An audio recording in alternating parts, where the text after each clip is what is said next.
আসলে যে পণ্যমূল্য বিষয়টা এমন হয়, সাধারণত ধরা হয় যে সরবরাহ কম থাকলে দাম বাড়ে, কিন্তু এখানে দেখা যাচ্ছে সরবরাহ ঠিকই আছে কিন্তু দাম বাড়ছে। সেখানে কিছু কিছু লোক কারসাজি করে, এটা ঠিকই, হোর্ডিং করে রাখে, মজুত করে রাখে, নষ্ট হয়ে যায়, পচে যায়, তারপরেও দেখা যাচ্ছে মজুত করে রেখে কৃত্রিমভাবে দাম বাড়ানোর একটা চেষ্টা করে। এ বিষয়টা কিন্তু আমাদের নজরে এসেছে। বিকাশে কম খরচে ক্যাশ আউটের লিমিট বেড়ে 50,000, প্রিয় এজেন্টও 2টা। তারপরেও একটা জিনিস বলবো যে আবার এখন বিশেষ করে ইউক্রেন রাশিয়ার যুদ্ধ, স্যাংশন, কাউন্টার স্যাংশন এবং এই যে ব্ল্যাক সি দিয়ে যে আসতে পারবে না জাহাজ বা এই নানা ধরনের ঘটনার কারণেও কিন্তু যেসব জিনিস আমাদের আমদানি করতে হয় সেগুলির দাম বাড়ে। তো সঙ্গে সঙ্গে আমরা কিন্তু বিকল্প পদক্ষেপ আমরা নেই।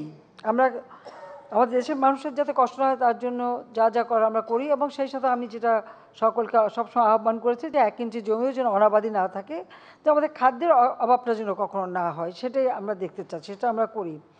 আরেকটা হচ্ছে যে এখানে কিছুটা তো আন্দোলনের নামে যখন আপনি মানুষকে সম্পৃক্ত করতে পারেন না, তখন তো ষড়যন্ত্রটাই স্থান পায়। তো সেই ক্ষেত্রে কিছু কিছু তো চক্রান্ত হয়, চেষ্টা করা হয়। আর কিছু আছে ব্যবসায়ী অধিক মুনাফার লোভেও এই ধরনের ঘটনা ঘটায়, যেটা অত্যন্ত মানে মনে করি যেটা গর্হিত কাজ। তবুও আমাদের নজরদারি আছে, নজরদারি থাকবে। আর আমাদের সাংবাদিকদের ধন্যবাদ জানাই যে আপনারাও নজরদারিতে থাকেন। তবে সামান্য একটু কিছু বাড়লেই আবার সেটাকে নিয়ে খুব বড় করে দেখানো, এটাও একটু বেশি বেশি দেখানো হয়। আজকে ইনফ্লেশন সারা বিশ্বব্যাপী, কোথায় না, সে তুলনায় বাংলাদেশ তো অনেক আমরা নিয়ন্ত্রণ করতে পেরেছি, কারণ আমাদের পণ্য উৎপাদন করে আমরা সরবরাহটা চেইনটা ঠিক রেখেছি। শুধু তাই না, রোজার সময় যারা একেবারে দরিদ্র 10 কেজি করে চাল বিনামূল্যে আমরা দিয়েছি।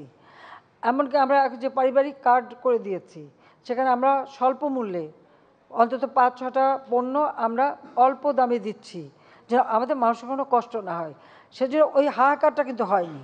আর বিশেষ করে গ্রামে তো এই পণ্যমূল্য নিয়ে খুব বেশি একটা মানে দ্রব্যমূল্যের এত বেশি হাহাকার নাই। তবে হ্যাঁ, সুনির্দিষ্ট অঙ্কের বেতনে যারা চলে তাদের জন্য একটু কষ্ট, এতে কোনো সন্দেহ নেই।